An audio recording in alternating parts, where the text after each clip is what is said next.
I was paying for a cake at the grocery store when the cashier, an older man in his 60s, suddenly took my arm.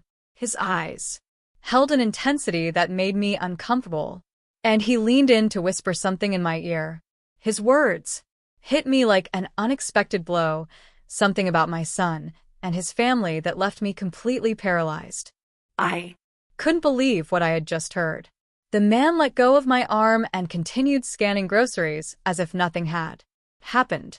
But I stood there, the receipt trembling in my hand, trying to process the words that were now swirling in my head.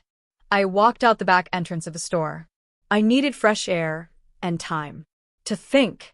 My heart was pounding so hard I could hear it in my ears. Was it possible that what this stranger had told me was true? Or was it just a misunderstanding from someone who didn't really know my situation? I decided to hide behind some trash dumpsters near the parking lot. From there, I could observe without being seen. If what I had heard was true, I would soon know it with my own eyes. My name is Adeline Thorne. I'm 67 years old, and all my life, I've worked hard to keep my family together. I live alone in a small apartment downtown on a pension that barely covers the basic bills. Every month, I count the dollars several times before deciding what to spend them on, always prioritizing the needs of others before my own. My only son, Owen, married Sienna 3 years ago. From the beginning, I found her to be a bit distant, but I tried to give her the benefit of the doubt, thinking it might just be shyness. Over time, however, I started to notice strange things about her behavior, though I never said anything because I didn't want to create conflict in my son's marriage. Sienna's family had always been very cordial with me, especially her father, Leonard. But there was something in their eyes that didn't sit right with me. They were always talking about how difficult their financial situation was, how they struggled to make ends meet, and without hesitation, I would try to help them when I could. From my hiding spot, I had a perfect view of the grocery store's main entrance. Owen was waiting for me in the car, but now I had a clear sight of everything. The cashier's words echoed in my mind over and over again, like an unceasing sound. Barely 2 minutes had passed when I saw something that made me doubt everything I thought I knew about my daughter-in-law's family. Leonard, Sienna's father, walked out the main entrance carrying bags that looked quite heavy. But they weren't ordinary grocery bags. They were from a high-end store I only knew by sight, a place I had never had the resources to shop at. The store's name shimmered in gold on the black bags he carried with a casual ease, as if it were a perfectly normal thing for him. My heart began to beat faster. Leonard walked to a car parked just a few feet from where I was hiding. It wasn't the old, worn-out car they always complained about when asking for help. It was a brand new, gleaming vehicle, a light color that shone under the afternoon sun. The tires looked brand new, and the paint didn't have a single scratch. I watched him open the car's trunk and carefully place the bags inside like someone protecting something valuable. Then he took out his phone and started talking to someone. Although I couldn't hear the conversation, his body language was relaxed like that of a person with no urgent financial worries. At that moment, I remembered all the times Sienna had called Owen asking for help. It was always the same story. They couldn't pay the rent. They needed help with Leonard's medical expenses. They couldn't afford enough food for the week. And my son, with his kind heart, always found a way to send them something. But what I was seeing with my own eyes didn't match those stories of desperate need at all. The expensive bags, the new car, Leonard's relaxed demeanor, everything seemed to completely contradict the version they had been telling us for months. A cold sensation began to spread through my body, like when you sense that something very bad is about to happen. The cashier's words were starting to make sense, though I still resisted believing them completely. Could it be possible that my daughter-in-law's family had been lying to us this whole time? Leonard ended his call and headed back towards the grocery store entrance. He seemed to be looking for something or someone. His eyes scanned the parking lot carefully, as if to make sure no one had seen him. That cautious attitude seemed very suspicious to me. I decided to stay hidden a little longer. My gut told me there was more to discover, and after what I had seen, I couldn't simply ignore the situation. I needed to be completely sure before I talked to Owen about this. As I remained hidden, I began to remember how I had gotten to this point. That morning, I had woken up with a mix of excitement and nervousness. It had been months since I had visited Sienna's family, and I wanted to make a good impression by bringing something special to share.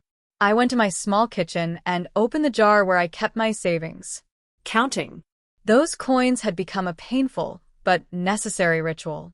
I separated the wrinkled bills and coins I had been saving for weeks, sacrificing small pleasures like a coffee at the bakery or a magazine at the newsstand. I had exactly $43. It wasn't much, but I had decided to use 20 of it to buy a decent cake at the neighborhood bakery. The rest I needed for my expenses the next week, mainly to buy my medications and some basic groceries. I showered with care and chose my best dress, the one I saved for special occasions. It was a simple but clean dress that made me feel presentable. I styled my hair, trying to hide the gray strands that were more noticeable every day, and put on the fake pearl earrings my late mother had given me so many years ago. Before leaving, I looked at my reflection in the bathroom mirror. I saw a 67-year-old woman who had worked her whole life, who had raised her son alone after being widowed, and who was now trying to keep a family together that seemed to value money more than feelings. Owen arrived to pick me up exactly on time. My son had always been punctual, a quality I admired in him. When I got in his car, I noticed he seemed a little tense, but I thought maybe it was nervousness about the family visit. During the ride, we talked about unimportant things. He told me about his office job, about some minor problems he'd had with his boss, but he avoided talking about Sienna or her family. That seemed strange to me because he normally kept me informed about how things were going in his marriage. When we arrived at the area where Sienna's family lived, I asked him to stop at the grocery store. I wanted to buy a fresh cake to go with lunch. Owen offered to go in with me, but I told him I preferred to go alone, that I wouldn't belong. The bakery inside the grocery store had several cakes available. I chose a simple vanilla cake, nothing extravagant, but presentable. It cost exactly $18, $2 less than I had budgeted, which made me happy because it meant I could buy a small greeting card. It was also in the checkout line that everything happened. The cashier, a man who seemed to be my age, served me normally until he saw the name on the credit card I tried to use first. The card was rejected as I expected because I knew I didn't have sufficient funds. Then I took out the cash.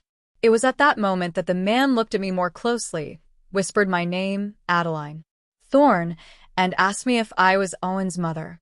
When I confirmed that I was, his expression changed completely. He looked worried, almost scared. What he told me, after grabbing my arm, was something I will never be able to forget. Though, at that moment, I refused to believe it. His words were direct and painful. He told me that my daughter-in-law's family came to that grocery store regularly, spending hundreds of dollars on imported products and premium meats, while at the same time, he knew they were constantly asking my son for money. He explained that he knew the situation because Leonard had mentioned several times with a certain pride how my son helped them financially every month. The cashier told me he had seen Leonard buy bottles of wine that cost more than I spent on food for a whole week. He also told me that Sienna frequently bought expensive beauty products and designer clothes there, always paying in cash. He told me it seemed unfair that a family who gave themselves those luxuries was taking advantage of the generosity of a hardworking son and his elderly mother. The man explained that he had decided to talk to me because he had seen me carefully counting my coins to pay for a simple cake while they spent without a care on luxury items. He told me that his own mother had gone through a similar situation and that he regretted not having acted in time. After hearing this, I left the grocery store completely confused. My mind refused to fully process what I had heard. For years, I had trusted the word of Sienna. And her family. I had watched my son worry about them, work extra hours to send them money, and I myself had contributed with the little I had on several occasions. But the cashier's words had planted a seed of doubt that was growing rapidly in my heart. That's why I decided to hide and observe. I needed to see with my own eyes if what I had been told was true, because the consequences of that information were too serious to act on based on rumors. Alone. From my hiding spot behind the dumpsters, I could see everything happening in the parking lot perfectly. The smell of garbage wasn't pleasant, but it was a small price I was willing to pay to discover the truth about the people I had trusted for so long. When I saw Leonard come out of the grocery store with those expensive bags, my heart tightened in my chest. The bags were from a store I knew only by its reputation for high prices. A single purchase there could cost me a whole month's grocery budget. Leonard walked with the confidence of someone who has no financial worries. His clothes were new, his shoes shined, and his watch looked expensive even from where I was. Nothing about his appearance suggested the desperate poverty they always talked about. The car he put the groceries in was definitely new. The paint gleamed under the sun, and the tires looked freshly bought. I mentally calculated that a vehicle like that could cost more money than I had seen put together in my whole life. How was it possible that someone who had a car like that would need constant financial help? As I watched him talk on the phone, I noticed that his conversation was relaxed, even cheerful. It didn't seem to be the call of someone worried about financial problems. His body language was that of a satisfied person, comfortable with his situation. At that moment, all the small inconsistencies I had noticed over the past few months began to make sense. The time Sienna had casually mentioned expensive restaurants where she had eaten, justifying it as invitations from friends. The comments about new clothes she had supposedly gotten on incredible sales. The social media photos that showed a lifestyle that didn't match their constant requests for help. Leonard ended his phone call and started walking back towards the grocery store entrance. His movements were confident, unhurried, like someone who had all the time in the world. That gave me the chance to analyze his appearance and behavior better from my hiding spot. Not only were his clothes new, but they were of good quality. The shirt he was wearing had that perfect cut you only get at specialty stores, and his pants were impeccably ironed. Even his shoes, which I could see better as he got closer to my position, seemed to be genuine and expensive leather. While I was waiting to see what else would happen, I heard voices coming from my right. Two elderly women were talking as they pushed their shopping carts toward their cars. At first, I didn't pay attention, but when they mentioned Sienna's name, my ears perked up immediately. Did you see the new dress Sienna was wearing at the mall yesterday? One of them, a woman with gray hair who looked my age, said. It must have cost at least $200. I saw an identical one in that expensive store on the second floor. The other woman, who was thinner and wore glasses, responded with a knowing tone. And that's not all, Hermione. I also saw her buying beauty products at that French store. My granddaughter works there and told me that Sienna is a frequent customer. She spends as if money were raining from the sky. My heart started beating faster.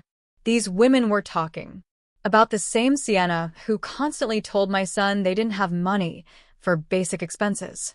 The same one who had called last week asking for help to buy medicine for her father.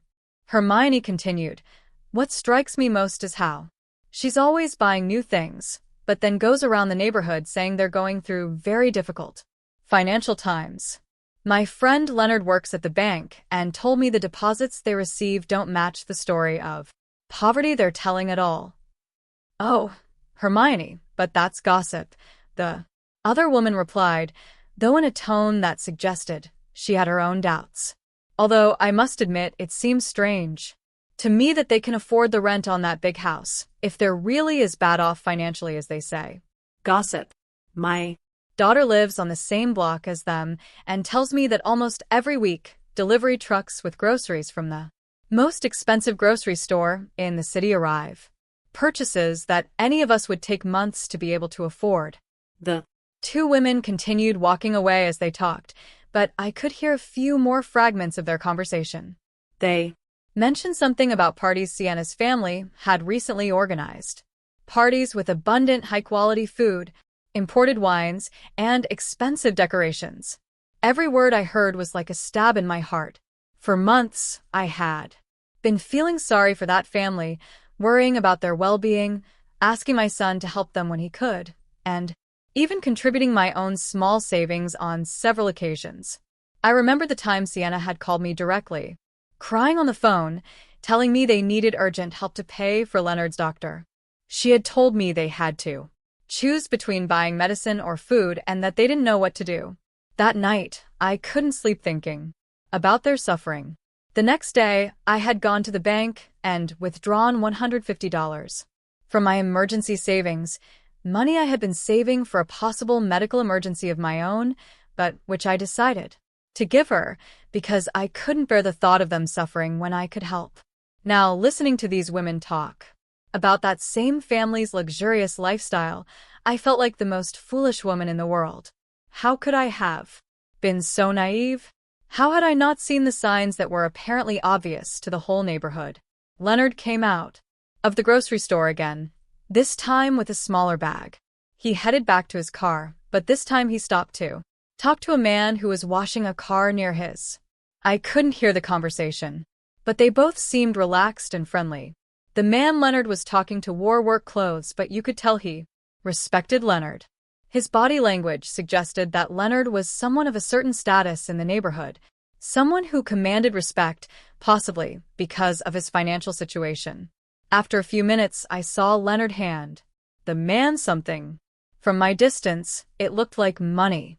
Several bills that he handed over without apparent effort. if They were truly going through financial difficulties, as they said. How could he afford to give money to strangers so easily? At that moment, my phone vibrated. It was a text message from Owen asking me what had happened, why I was taking so long at the grocery store. I had completely forgotten about him, still waiting for me in the car, probably worried about my delay. I quickly replied that I was on my way out, that I had been in a very long line, a lie. Lying to my own son hurt, but I needed more time to process everything I had seen and heard.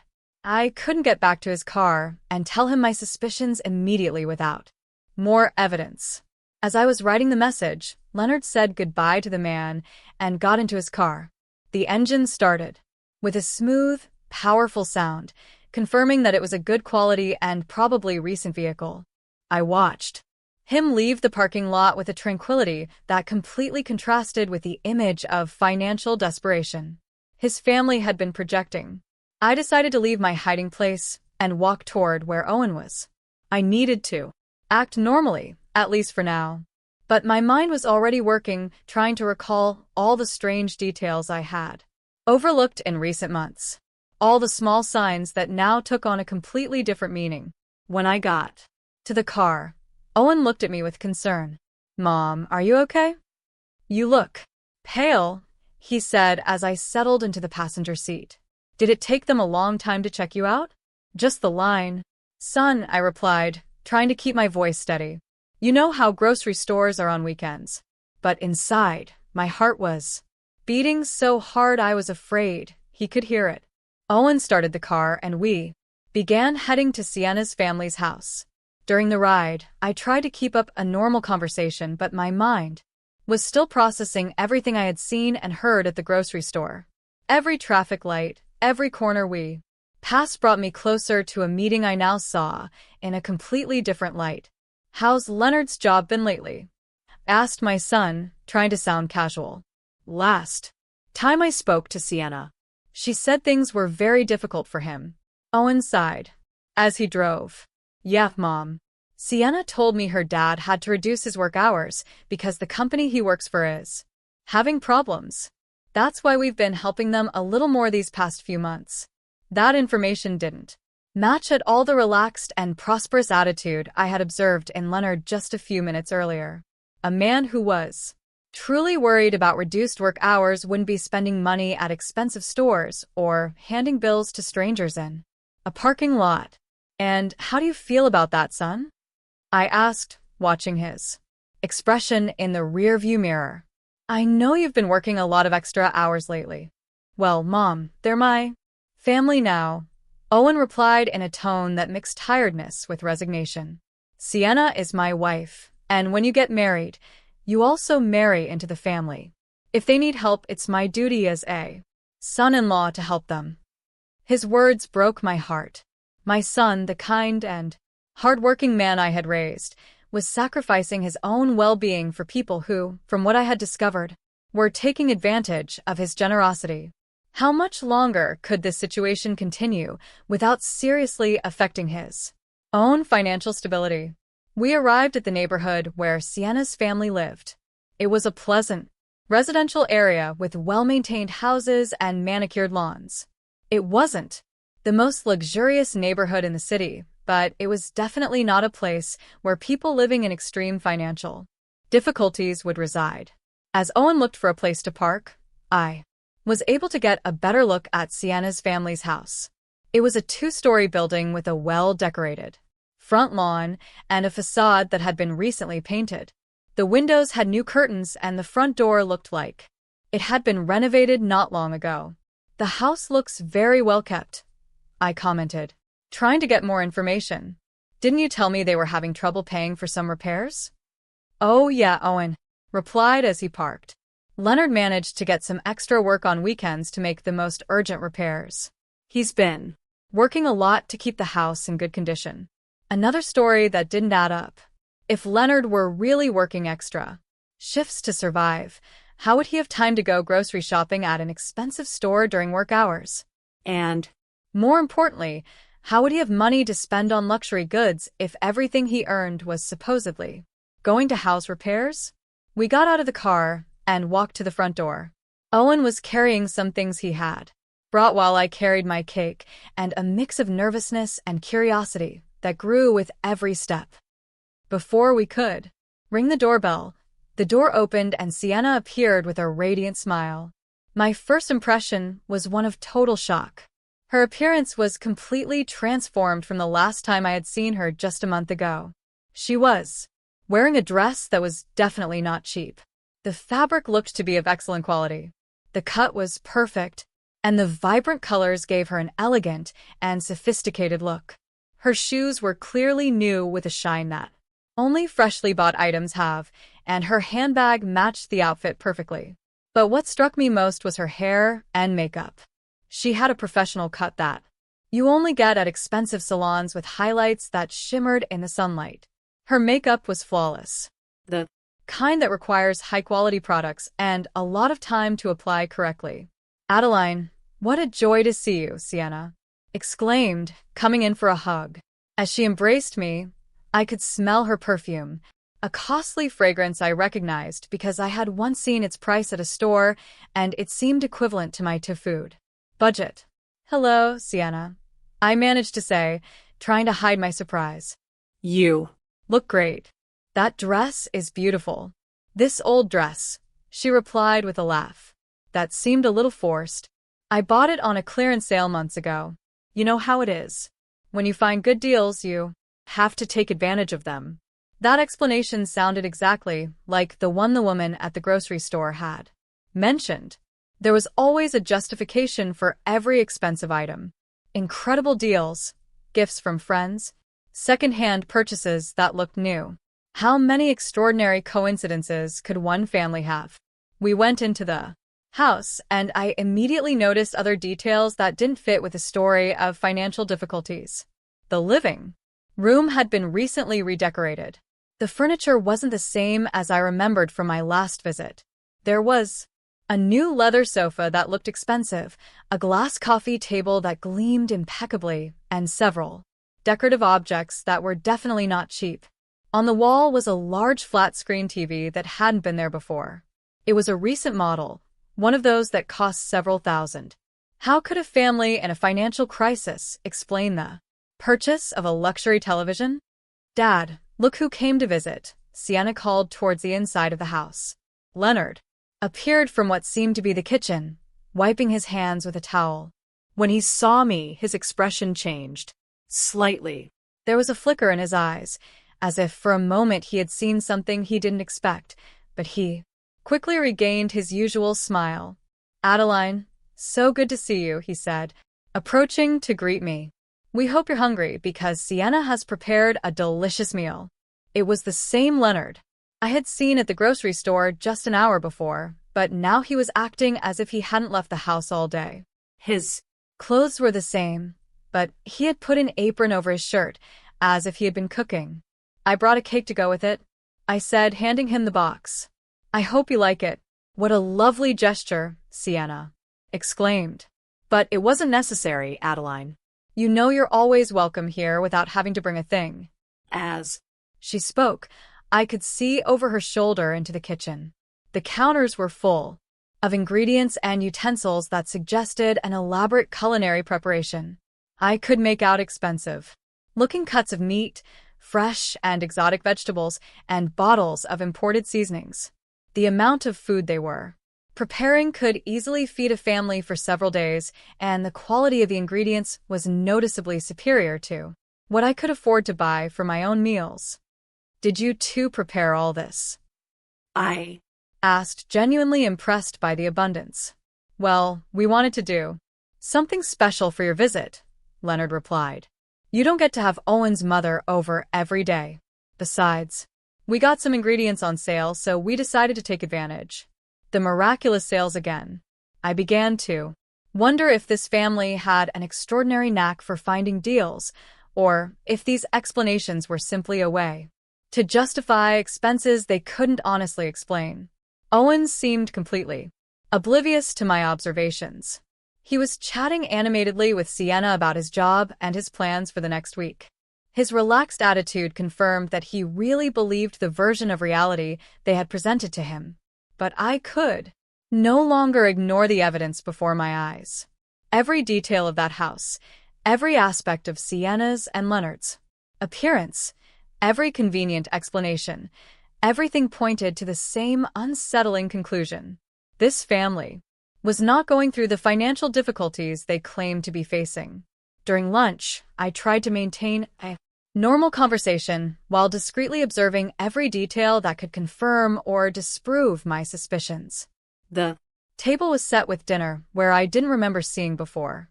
Plates and glasses that seemed to be of good quality, not the kind of utensils someone worried about every penny would use. The food they served was abundant and varied. There were several main courses, elaborate salads, and side dishes that required expensive ingredients. Leonard poured wine into crystal glasses, a wine I recognized from having seen its price at the grocery store, more than $50 a bottle. "This wine is delicious," I commented, trying to get information. "Is it a special brand?" "Oh, this one," Leonard replied with a proud smile. "A friend of mine who works in imports got it for me at a special price. Normally we couldn't afford wines like this, but when these opportunities come up, you have to take advantage." There was always a perfect explanation, always a generous friend or an incredible deal that justified every luxury.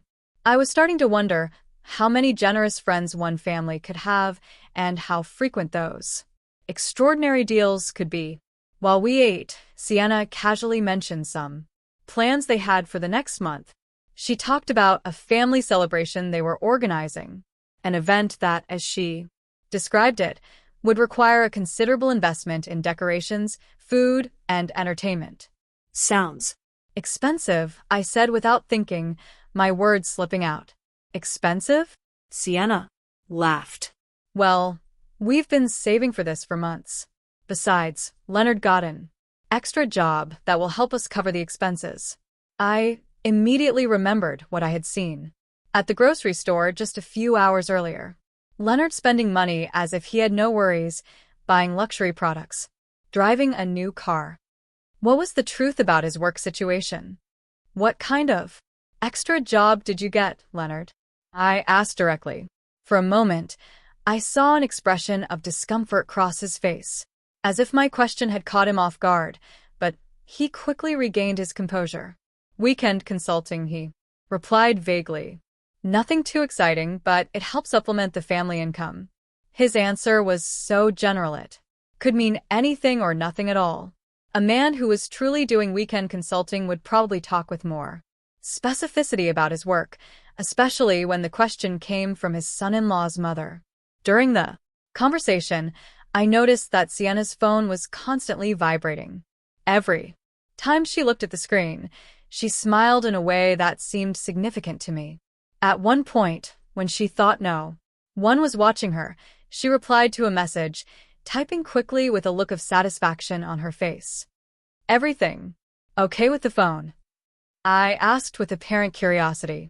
"Oh, just some friends organizing a get-together for next week," she replied, quickly putting her phone away.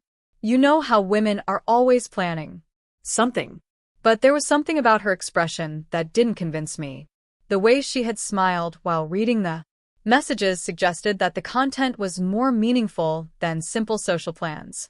After lunch, Leonard offered to show me some of the improvements they had made to the house. We walked through different rooms, and in each one I noticed new or renovated elements.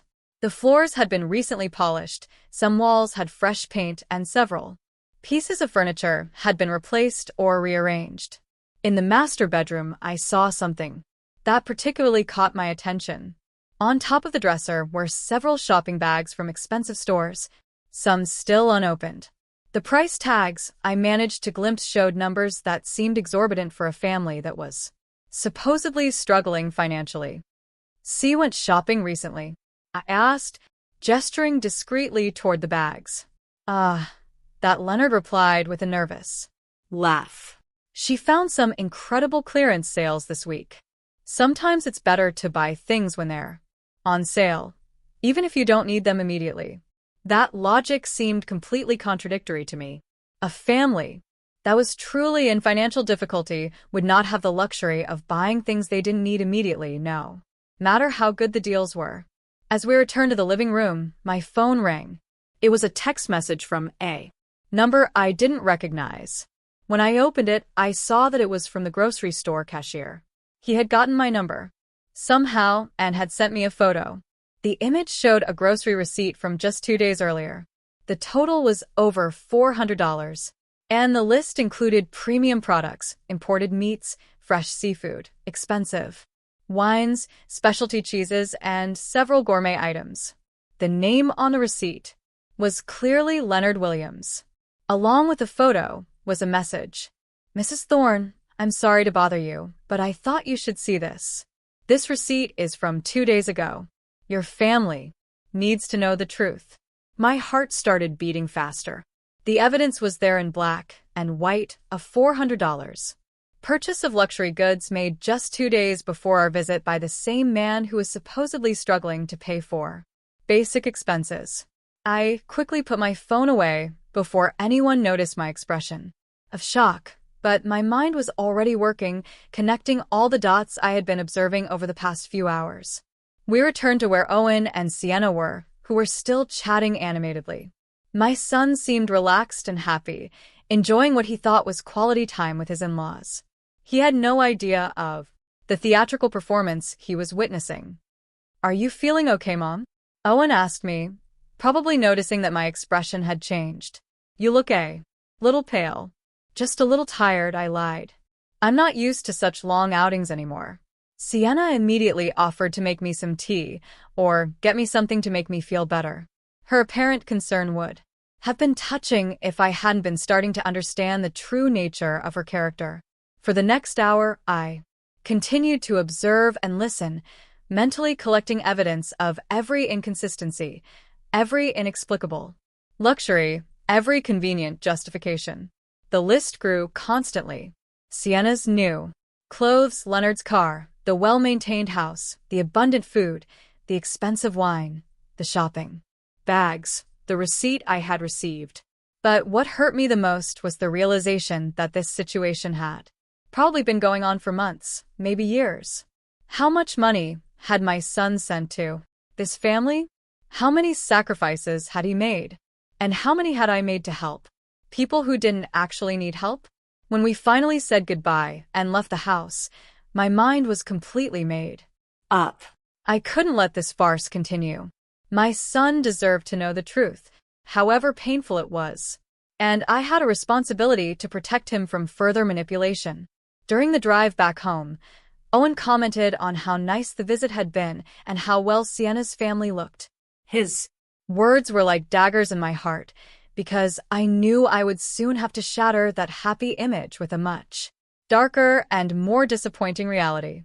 Yes, they look very well, I replied, carefully, choosing my words precisely. Maybe too well for a family that's going through such severe difficulties. The drive back home was one of the most difficult of my life. Every mile we drove took me physically away from the house where I had discovered the truth, but brought me emotionally closer to a decision that would change everything. For my family. My mind was a whirlwind of contradictory thoughts, doubts, and a growing sense of indignation that I struggled to keep under control. Owen was driving calmly, occasionally, whistling a tune that showed his good mood. For him, we had spent a pleasant afternoon with his in-laws, sharing a delicious meal and strengthening family ties.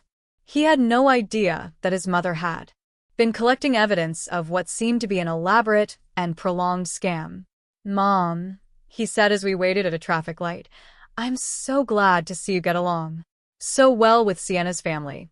I know you had some reservations about our marriage at first, but I think now you can see what good people they are." His words broke my heart. My son, my only son, was being manipulated by people who had turned the exploitation of his generosity into an art. How could I tell him that the people in whom he had placed his trust and his money were probably professional liars? "Owen," I began carefully, "have you ever noticed anything inconsistent in the stories Sienna tells you about their financial situation?" My son glanced at me briefly before returning his gaze to the traffic. "What do you mean, Mom? Inconsistent?" How? "Well," I continued, choosing my words very carefully. "Today I noticed they have a lot of new things in the house. The television, some furniture, Sienna's clothes, all of that costs a considerable amount of money." Owen sighed, and I could see that my comment had hit a nerve. "Mom, I already explained that Leonard has been getting extra jobs. Besides, Sienna is very good at finding deals and bargains. Not Everything that looks new is necessarily expensive. But don't you think it's strange that a family that needs constant help for basic expenses can afford so many luxuries at the same time?" I insisted, trying to keep my tone neutral and non-accusatory. "They're not luxuries, Mom," Owen replied, with a touch of defensiveness in his voice. "They're basic needs they've been able to meet thanks to a lot of effort and sacrifice. They bought the TV secondhand. The furniture was a one-time opportunity, and Sienna's clothes are from clearance sales."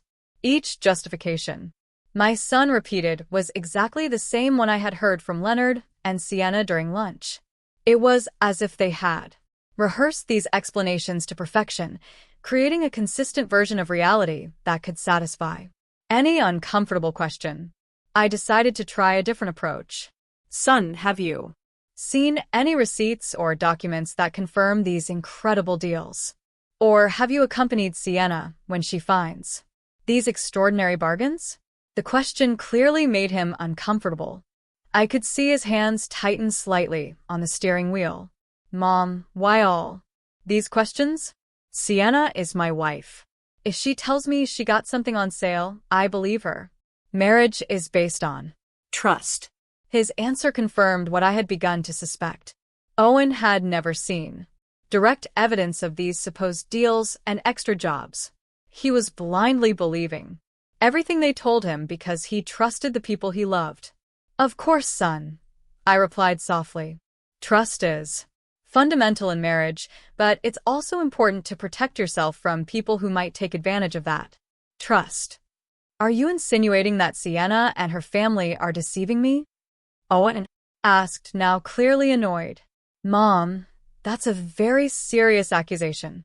"I'm not accusing anyone," I said quickly, realizing I had pushed too hard. I'm Just expressing some concerns I have as a mother who loves you and wants to see you happy and prosperous. The rest of the trip passed in tense silence.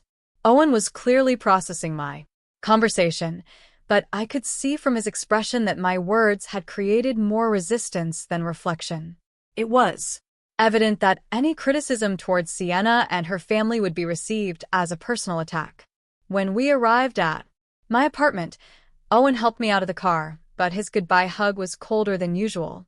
"Mom," he said before leaving, "I hope you can give Sienna's family a chance. They're good people who are doing the best they can in difficult circumstances." "I'll keep that in mind, son," I replied, knowing he would interpret my response as a promise to be more understanding when in reality, it was the opposite. That night, alone in my small apartment, I sat in my favorite armchair with a cup of tea and tried to organize all the thoughts that had been bombarding my mind for the past few hours. I had abundant circumstantial evidence, testimonies from neighbors, personal observations, and even a photo of the $400 grocery receipt. But I also had a son who was completely convinced that his wife and her family were victims of difficult circumstances who deserved his help and compassion. Any direct attempt to confront this belief had resulted in resistance and defensiveness. I took out my phone and looked at the photo of the receipt the grocery store cashier had sent me again. The numbers were indisputable. Over $400 in luxury goods, purchased just 2 days before our visit. That amount represented more than I spent on food for an entire month. as I Looked at that evidence, I remembered all the times Owen had come home stressed after working extra hours to send money to Sienna's family. I remembered the occasions when I myself had contributed with my few savings, feeling sorry for their supposed desperate situation. The indignation I had been holding back all day finally began to emerge with force. It wasn't just the money that bothered me, though. That was significant. It was the emotional manipulation, the systematic exploitation of my son's good feelings, and the calculated way they had built a web of lies to sustain their lifestyle at our family's expense. It also pained me deeply to realize that they had probably been laughing at us behind our backs. Every time we sent money, every time we worried about their well-being, every time we made sacrifices to help them, they probably saw it as evidence of our naivety and ease of being manipulated. But what tortured me most was the question of what to do with this information. I had the evidence. I had The observations. I had the documented inconsistencies. But I also had a son who would refuse to believe anything negative about his wife without absolutely irrefutable proof. if I acted too quickly or too confrontational, I ran the risk of alienating Owen and pushing him more towards Sienna. But if I didn't act soon, the manipulation would continue, possibly getting worse over time, and my son would continue to be exploited financially and emotionally. I decided I needed more evidence. Evidence that was so clear and indisputable that even Owen couldn't deny or rationalize it. I couldn't rely only on observations and suspicions. I Needed concrete proof that would reveal the true nature of the people who had deceived my family. That night, before I fell asleep, I made a decision that would change the course of the events that followed. I would not directly confront Owen until I had absolutely solid evidence. Instead, I would begin my own discreet investigation, collecting proof that was impossible to deny or explain with convenient stories about miraculous deals and mysterious extra jobs. The following days were the most difficult I had experienced in years.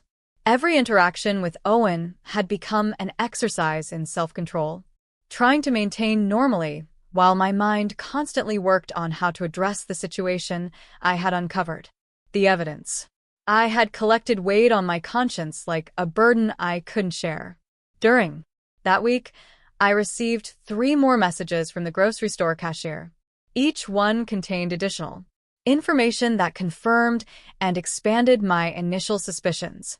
He sent me photos of other receipts for purchases made by Leonard and Sienna in recent weeks, all showing excessive spending on unnecessary and expensive products. One of the photos showed a receipt for over $600, which included 2 bottles of French champagne costing more than $100 each, imported seafood, and several gourmet cheeses. The date on the receipt was the same day Sienna had called Owen asking for urgent help to pay the rent. I also received information from Hermione, one of the women I had heard talking at the grocery store. She had Gotten my phone number through a mutual friend and contacted me because she had decided I needed to know more details about the situation. Hermione told me that Sienna's family had been organizing regular parties at their house events, with professional catering and expensive decorations. She described a birthday party for Leonard that had cost, according to the guests' comments, several thousand in food, drinks, and entertainment. Adeline, she told me during a phone call, my daughter lives on the same block and tells me that delivery trucks with expensive purchases, clothes, appliances, furniture are constantly arriving. It's not normal for a family that is supposedly in a financial crisis. Each new piece of information made it harder to maintain my silence. But I knew I needed the right moment and circumstances to present all of this to Owen in a way that couldn't be easily dismissed or rationalized. The moment came on a Wednesday night when Owen came to visit me after work. He looked especially tired and stressed.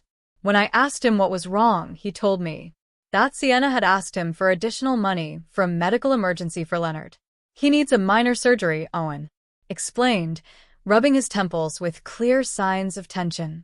The insurance doesn't cover everything and they need $200 by Friday. I've been working double shifts all week to be able to get the money together. That was the last straw. $200 for a supposed medical emergency requested by the same family that had spent $600 on champagne and seafood just a few days earlier. I couldn't let my son sacrifice himself anymore for these elaborate lies.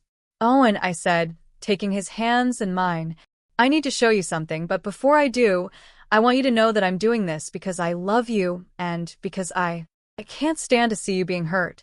I took out my phone and showed him the first photo of the $400 receipt. His eyes widened when he saw the date and the total. But before he could speak, I showed him the other photos I had received during the week. Mom, where did you get this? Owen asked, looking at the images with an expression that mixed confusion and denial. And how do you know these receipts are real? I explained my encounter with a grocery store cashier, the conversations I had overheard from the neighbors, and all the observations I had made during our visit. I spoke slowly and carefully, presenting each piece of evidence logically and chronologically. But there has to be an explanation, Owen insisted, although his voice no longer sounded as convinced as before. Maybe Leonard had a good month at work. Or maybe they received money from another source.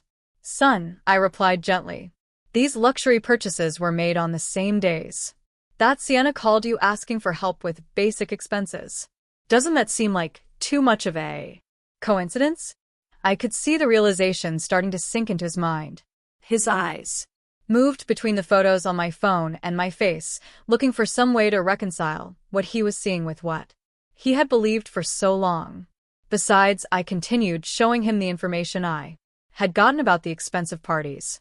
The neighbors have seen how this family really lives. It's not the story of desperate poverty they've been telling you. Owen got up from his chair and started pacing my small living room. I could see his mind working, recalling past conversations, broken promises, and small inconsistencies that he had probably ignored or rationalized before. But why would they do this? He finally asked in a voice that sounded completely defeated. Why would Sienna lie to me about something so important? Because it worked, I replied, honestly. Because you've been sending them money regularly without asking questions, trusting their word. For them, you're a reliable source of additional income that they can use to maintain a lifestyle they couldn't otherwise afford. Tears began to form in my son's eyes. Seeing his pain broke my heart, but I knew it was necessary to free him from this destructive manipulation. How much money have I given them in total? He asked, though he seemed afraid of the answer. We had reached the moment of complete truth. According to what you've told me over the past few months, probably more than $5,000. And that's not counting the help I've given them myself. The number hit him like a physical punch.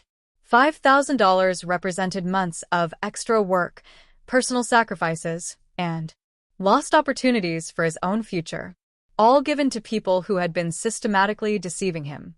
I need to talk to Sienna, he said finally with a determination I hadn't heard in his voice in a long time. I need to confront her with this information and hear her explanation. Are you sure you're ready for that conversation?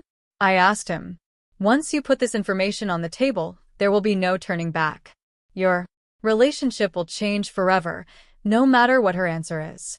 Owen was silent for several minutes, looking at the photos on my phone over and over again. I could see him processing not only the financial evidence, but also the emotional implications of having been deceived by the person he loved. Mom, he said finally, thank you for showing me this. I know it must have been difficult for you to decide whether to tell me or not, but you were right. I needed to know the truth. I hugged him tightly, feeling both relief and worry about what would come next. The truth had finally come to light. But now came the most difficult part, facing the consequences of years of lies and manipulation. What are you going to do now? I asked. I'm going home tonight, and I'm going to have a very serious conversation with my wife, Owen replied, with a firmness he hadn't shown in months. And, depending on what she says, I'm going to make some important decisions about our future. Owen left my apartment that night with a determination I hadn't seen in him for months. I stayed awake very late, unable to sleep, wondering how the confrontation between my son and his wife would unfold. I knew the next few hours would be crucial for the future of our family. At 2 o'clock in the morning, my phone rang. It was Owen, and his voice sounded completely different when I answered. There was a mix of pain, anger, and something that sounded like relief. Mom, he said without preamble, you were right about everything. Completely. What happened, son? I asked, although from his tone, I could already imagine that the confrontation had not gone well for Sienna. When I got home, I decided to check some things. Before I talked to her, I went to our room and looked through her things, something I had never done before. Because I trusted her completely. What I found left me speechless. Owen told me that he had found several shopping bags hidden in the closet, all from expensive stores with receipts that showed hundreds of dollars in expenses for clothes and accessories. He also found jewelry he had never seen Sienna wear, still with their original price tags. But that wasn't the worst part, Mom. In her purse, I found a notebook where she had written down all the money she's asked me for over the past 2 years. Every lie, every emergency, every invented story is documented there, as if it were a job. My heart sank when I heard this. The situation was even worse than I had imagined. Not only had they been lying about their financial situation, but they had been keeping a detailed record of their scam as if it were a legitimate business. And what else was in that notebook? I asked, although I feared the answer. Plans to ask for more money, Owen replied bitterly. She had noted that the next story would be a dental emergency for her mother that would cost $1,800. She also had notes on how to make me feel guilty if I doubted her or asked too many questions. The cold calculation of it all sickened me. They weren't mistakes or misunderstandings. It had been a systematic manipulation designed specifically to exploit my son's good feelings. And when did you confront her with all this? I asked. At first, she tried to deny everything, Owen continued. She said the purchases were gifts from friends, that the notebook was just to keep track of household expenses, that I was misinterpreting everything. But when I showed her the photos you had of the grocery store receipts, her strategy changed completely. How did it change? She got furious. She yelled at me that I had no right to go through her things, that my family had never really accepted her, and that it Was all your fault for putting ideas in my head. She said, you had always been a meddling mother-in-law who wanted to destroy our marriage. Those accusations hurt, but they didn't surprise me. It was typical of professional manipulators to try to turn the situation around and become the victims when confronted with evidence of their lies. But what impacted me most, Owen continued, was when she finally admitted the truth. She told me that her family had never been in a financial crisis, that Leonard has a stable job that pays well, and that it had all been a strategy to take advantage of my generosity. She used that word specifically, take advantage. Exactly that word, Mom. She said I was easy to convince and that my family had money that we could afford to share, as if we were responsible for maintaining their luxurious lifestyle. The conversation continued for over an hour. Owen told me every detail of the confrontation, every lie that had been revealed, every manipulation that had finally been exposed. The picture that emerged was of a family that had turned deception into a way of life. I also called Leonard during the argument. Owen Told me I wanted to hear his version of events. At first, he tried to stick to the original story, but when I told him I already knew the truth, he also admitted everything. And what did Leonard say? He said that they had Decided from the beginning that I was a good match for Sienna because I had a stable job and a family that could help them financially. He told me it was never personal, that it was just business, as if that made everything okay. The coldness of that admission left me speechless. Not only had they deceived my son, but they had seen him from the beginning as a source of income, not as a human being with his own feelings and needs. And what did Sienna say when her father admitted everything? I asked. That was the most revealing part of the whole night. Owen replied with a bitter laugh. She got mad at him for ruining the plan. She wasn't angry because the lies had hurt our marriage, but because her father had confessed and ruined her ability to continue deceiving me. For the next hour, Owen told me how he had discovered more details about the extent of the lies. The supposed medical emergencies had never existed. Leonard's work problems were completely fabricated. Even the incredible deals that explained all their luxuries had a simpler explanation. They simply bought what they wanted with the money my son sent them regularly. What hurts me the most, Mom, he told me toward the end of our conversation, isn't just the money I lost. It's realizing that for 2 years of marriage, I never really knew the woman I married. Everything was an act designed to keep me giving them money. And what are you going to do now, son? I asked him, although from his tone, I already suspected what his answer would be. I've already told Sienna that our marriage is over tonight. There's no way to rebuild trust after such a systematic and calculated betrayal. Tomorrow, I'm going to start the divorce proceedings. Although I knew it was the right decision, my heart ached for my son. No. One deserves to discover that the person they love has been so elaborately deceiving them for so long. I also made it very clear that they won't get another cent from our family, Owen continued. And I told her that if they try to contact you asking for help, you should tell them exactly what I think of their methods. Of course, son, I assured him, that family will never again receive help from us. Mom, Owen said before hanging up. Thank you for having the courage to show me the truth. I know it must have been difficult for you to decide whether to tell me or not, especially knowing it would probably destroy my marriage, but you saved me from years more of being used and manipulated. After hanging up the phone, I sat in the darkness of my apartment, processing everything that had happened. The truth had finally come to light, but it had come at a very high cost for my son. His marriage had ended, his trust had been betrayed, and he would have to rebuild his life from scratch. But I also knew that in the long run, the truth would have freed him from a situation that would only have gotten worse over time. Sienna and her family would never have stopped asking for money. They would never have voluntarily confessed their lies, and they probably would have escalated their manipulations until they had completely drained my son's resources. The months that followed that revealing night were a process of healing and rebuilding for our entire family. Owen temporarily moved into a small apartment near his job while he processed the divorce and reorganized his life. I accompanied him every step of the way, offering him the emotional support he needed to overcome the betrayal he had experienced. The divorce process revealed even more details about the magnitude of the deception.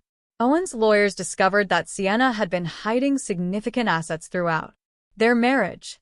She had a secret bank account where she deposited some of the money she received from my son and had been buying valuable items that she then hid to maintain the appearance of financial need. Mom, Owen told me during one of our weekly meals, the lawyer calculated that over our 2 years of marriage, I sent them more than $15,000. $15,000 that I could have used to buy a house, to invest in my future, or to help you when you needed it. The number deeply impacted me. It represented years of my son's honest work, sacrificed for people who had seen him only as a source of easy income. But what made me most proud was seeing how Owen had matured through this painful experience. During the legal process, Sienna and her family tried to contact me on several occasions. Leonard called me, trying to convince me to intercede with Owen, promising that they would return all the money and never ask for help again. His pleas sounded desperate, but I had already learned to recognize their manipulations. Leonard, I told him during the last call, I accepted. You had 2 years to be honest with my son. You chose lies, manipulation, and deceit. Now you have to live with the consequences of those decisions. Sienna also attempted a final effort at manipulation by showing up at my apartment one afternoon unannounced. She was dressed in simple clothes and no makeup, trying to project an image of vulnerability and repentance. But I already knew her techniques too well. Adeline, she said with tears that seemed rehearsed, I know we made mistakes, but I really loved Owen. This all got out of control, but we never wanted to hurt him. Sienna, I replied with a calm that surprised me. Real love doesn't include systematic lies and calculated manipulation. What you did wasn't love. It was exploitation, disguised as love. She continued to try various approaches. First, the repentant victim, then the desperate wife. After that, the daughter-in-law, who just wanted to mend the family relationship. But every strategy she tried only confirmed what I already knew about her true nature. The money you took from my son isn't just money, I explained to her. It represented his trust, his future, and his ability to believe in the people he loves. That can't be returned with apologies or promises. Finally, after more than an hour of failed manipulation attempts, Sienna showed her true colors. Her expression changed completely, and she told me coldly, I always knew you were the problem in this marriage. Owen would have been happy if you hadn't meddled. Maybe, I replied calmly, but he would have been happy while being deceived and exploited. I prefer him to be temporarily unhappy, but free than happy, but used. After that confrontation, I never heard from Sienna or her family again. According to Hermione, they moved out of the neighborhood a few weeks later, probably to avoid the embarrassment of everyone knowing the truth about their methods. Owen's recovery process was gradual, but constant. At first, he was angry with himself for having been so trusting. But with time and perspective, he began to understand that his generosity and trust were not weaknesses, but valuable qualities that had been exploited by unscrupulous people. Mom, he told me during a dinner near his new apartment, I've been thinking about everything that happened, and I realize I learned something important. Generosity must be accompanied by wisdom, and trust must be earned and maintained, not given blindly. With the money he no longer had to send to Sienna's family, Owen was able to start rebuilding his finances. He opened a savings account, began investing in his professional future, and for the first time in years, he could enjoy small luxuries without feeling guilty. He also helped me improve my own situation. He insisted on giving me money to buy some new appliances I needed, and began visiting me more frequently, bringing good quality food that we could share without worrying about the cost. It's ironic, he reflected one day as we shared a meal he had bought. All this time, I was worried about helping a family that didn't need help while you, who really could have used more support, never asked for anything. That Observation deeply moved me. During the years of Sienna's manipulation, I had watched my son exhaust himself, trying to meet constant demands for money, while I remained silent about my own needs so as not to add more pressure to his life. 6 months after the divorce, Owen had found a new balance in his life. He had learned to be more cautious without becoming cynical, wiser without losing his ability to trust the people who truly deserved his trust. Mom, he told me during one of our Sunday walks in the park, I want to thank you again for having the courage to show me the truth. I know it was difficult for you to decide whether to intervene or not. Son, I replied, a mother must always protect her children, even when it hurts. My job isn't just to love you, but also to make sure the people you say you love truly deserve you. The grocery store cashier, a man named Eli, also became an unexpected but welcome presence in our lives. One day, he came to visit me to ask how things had turned out, and we ended up talking for hours about the importance of speaking up when we see injustices, even if it's uncomfortable to do so. You know, Mrs. Thorne, Eli told me before he left, my mother went through a similar situation years ago, and no one had the courage to tell her the truth. When everything was finally discovered, she had already lost all her life savings. That's why I decided to talk to you. Some truths hurt, but silence hurts more. Now, when I look back on everything that happened, I feel a mix of pain for what my son had to suffer, but also a deep pride for the strength he showed in facing the truth and making the right decisions. I learned that true family love sometimes requires the courage to speak difficult truths, to confront uncomfortable situations, and to protect the people we love, even when it means destroying illusions they prefer to keep. That day, when I heard those strange words at the grocery store and decided to observe instead of ignore, I changed the course of our lives forever. It was one of the most difficult decisions I've ever made, but also one of the most correct. today, Owen is a wiser, stronger man who is more aware of his own worth. He is no longer the victim of professional manipulators, but someone who has learned to set healthy boundaries and to value his own generosity enough not to allow it to be exploited. And I, Adeline Thorne, at 69 years old, learned that it's never too late to be brave, to stand up for what's right, and to protect those we love. Because in the end, the most powerful justice isn't the one that shouts, but the one that acts with wisdom and protects those we love most. 2 years have passed since that afternoon at the grocery store that changed our lives forever. As I write these lines, sitting in my favorite armchair with a cup of tea that is already getting cold, I can't help but reflect on all the ground we have covered since then. Owen got married again 6 months ago. His new wife, Regina, is a hardworking and honest woman he met at his office. What I like most about her isn't just her transparency in everything she does, but the way she respects the relationship I have with my son. She has never tried to interfere between us or shown the slightest interest in our family finances.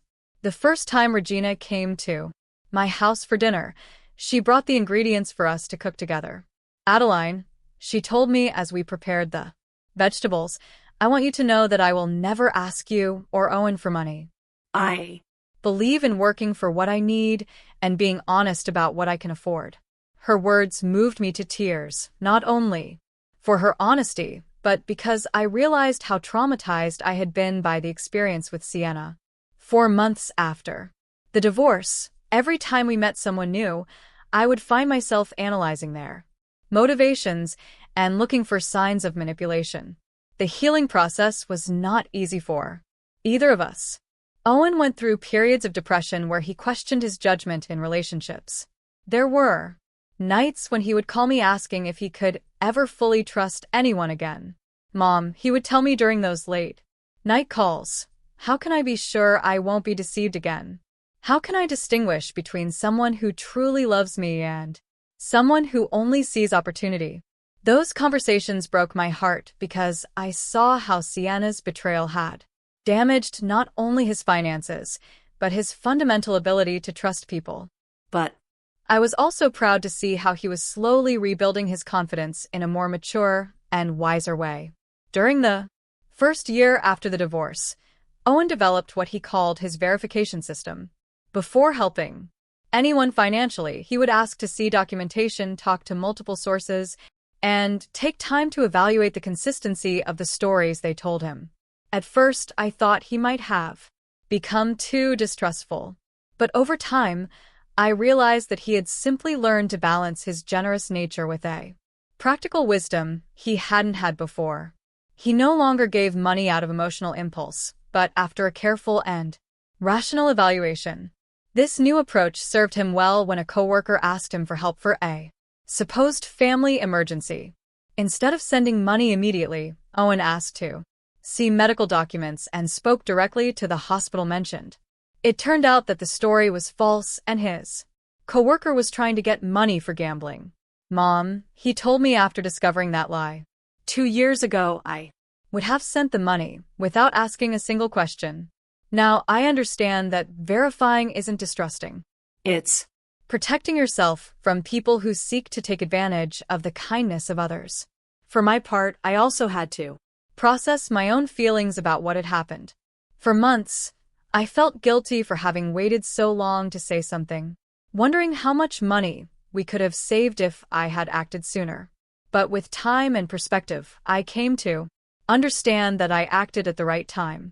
When I had enough evidence to be convincing, the grocery store cashier, who initially alerted me to the situation, became a dear friend to our family.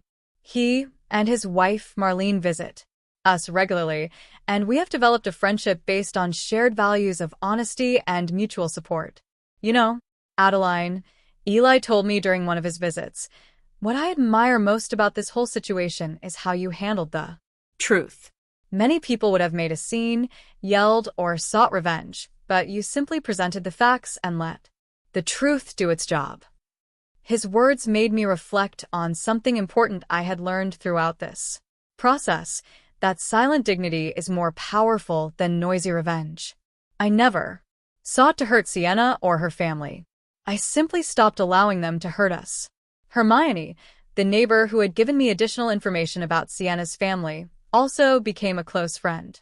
She helped me understand that what we had experienced wasn't unusual, that many families suffer this kind of manipulation, especially when the children are generous and trusting. My son-in-law works in social services, Hermione told me during one of our conversations, and he told me that these kinds of family scams are more common than people think. There are people who have turned the manipulation of kind-hearted relatives into a way of life. This perspective helped me understand that we hadn't been particularly naive or foolish. We had simply been targets of people who were experts at exploiting emotions and family ties. The financial impact of the deception was significant but manageable. Owen calculated that in total we had lost around $15,000. When my contribution and some loans he had made which were never returned were included. However, once the flow of money to that family stopped, our financial situation improved dramatically. With the money he no longer had to send monthly, Owen was able to save for a down payment on a small house. He asked me to live with him and Regina, but I prefer to maintain my independence in my own apartment, although now with better furniture and appliances that he insisted on buying for me. "Mom," he told me when he brought the new refrigerator. For years, I watched you count coins while I sent hundreds of dollars to people who didn't need them. Now, it's your turn to have the things you deserve. Regina turned out to be not only a good wife to Owen, but also a considerate daughter-in-law to me. She never tries to compete with my place in my son's life and always includes me in her family plans and decisions. The difference from Sienna's attitude is so marked that sometimes I find it hard to believe both women exist in the same world. Last month, Regina confided that they are expecting their first child. The news filled me with a pure joy I hadn't felt in years. This grandson or granddaughter will grow up in a home where honesty and integrity are fundamental values very different from the environment of lies and manipulation that would have existed if Owen had remained with Sienna. I want our child to know you as the grandmother who had the courage to protect our family, Regina told me while holding my hand. Owen has told me the whole story, and I deeply admire what you did. Sometimes I wonder what would have happened if I had never decided to hide behind those trash dumpsters to watch. Leonard, how long would the deception have continued? Would Owen have eventually discovered the truth on his own? Or would he have continued to be exploited indefinitely? I'll probably never know the answer to those questions, but what I do know is that the courage to face uncomfortable truths is one of the most important responsibilities we have toward the people we love. In these 2 years, I have reflected a lot on the signs I ignored for so long. The small details that didn't add up, the overly convenient explanations, the way Sienna always had a perfect story for every situation. Now I understand that my maternal instinct had been trying to alert me for months. But I had silenced those doubts because I didn't want to create conflict. I have learned that maintaining family peace should not come at the cost of allowing the family to be exploited. Sometimes the greatest act of love is to create the necessary conflict to protect the people who matter most. Today, at 69 years old, I feel wiser and stronger than I have in decades. Not only because I helped save my son from a destructive situation, but because I proved that it is never too late to be brave, to stand up for what is right, and to protect those we love.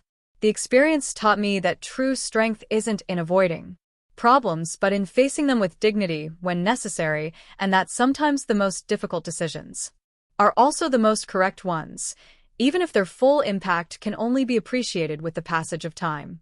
As I finish writing these reflections, I can hear Owen and Regina laughing in the kitchen, preparing the Sunday dinner we will share in a few minutes. It is the sound of a genuine family built on solid foundations of honesty and mutual respect. That sound is worth more than all the dollars we lost during the years of deception. Because in the end, the most valuable thing we have isn't the money we can give, but the authentic relationships we can build and protect. And no one can ever take that away from